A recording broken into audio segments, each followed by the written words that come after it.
siya na ng mga itlogan. Good morning!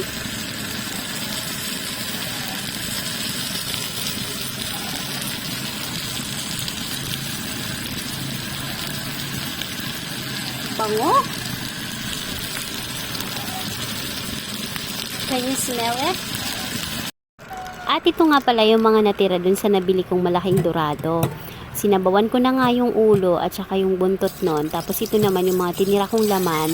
Ngayon naman ay gagawin ko tong lemon butter.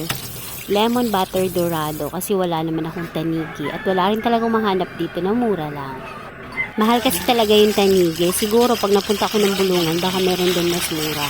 Tapos ito na nga, ipa-fry ko muna siya. So yung una, pinainit muna yung kawali. Tapos frinay ko na. Ginamitan ko muna ng vegetable oil dahil baka ako ay mapurdoy kung puro butter ang ipang piprito ko sa kanya.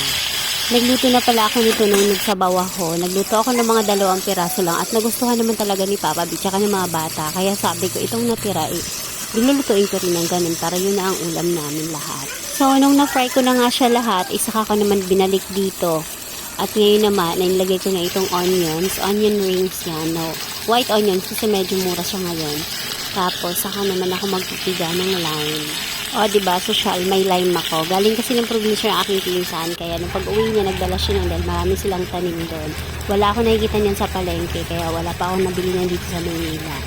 So, itong 2024 nga, medyo marami-raming laman ng kusina ko na galing pa ng probinsya. Yung wala pa talaga rito. Kasi umuwi nga yung pinsan ko. Tapos yung nakaraan naman, pinadala na ako dito ng kuya ko ng mga tuyo, dayok, tapos bagoong alamang, hindi, bagoong isda, at saka bagoong alamang. Tapos umuwi din yung isang itlogan namin dito. Nagdala din siya ng tuna flakes. Kaya medyo marami-rami, puro galing ng probinsya. Soon, magpo-post ako ng bawat dala nila na lulutuin ko. At nga pala bago ko prinito yan, ay nilagyan ko lang ng salt and pepper. Tapos prinito, ng pagka-prito no, saka ako nilagay yung butter and then yung lemon. Ang bango-bango na nga niyan at ang sarap na talaga, nakakatakam na. Sarap i-partner sa mainit na kanin.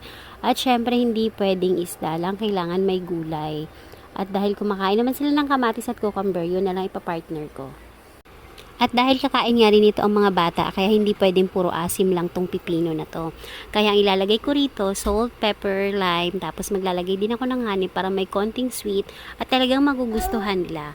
At perfect din talaga dito sa lemon butter na dorado na ulam namin nga. Ang arte nga ng dorado sa part na yan. Tsaas!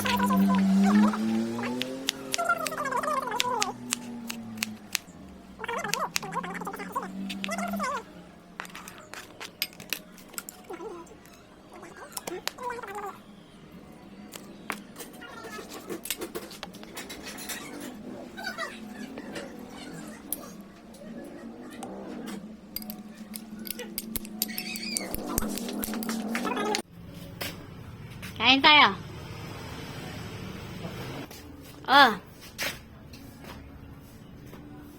Tara na. Comfort food. Tanggalin natin ang simangot mo dyan.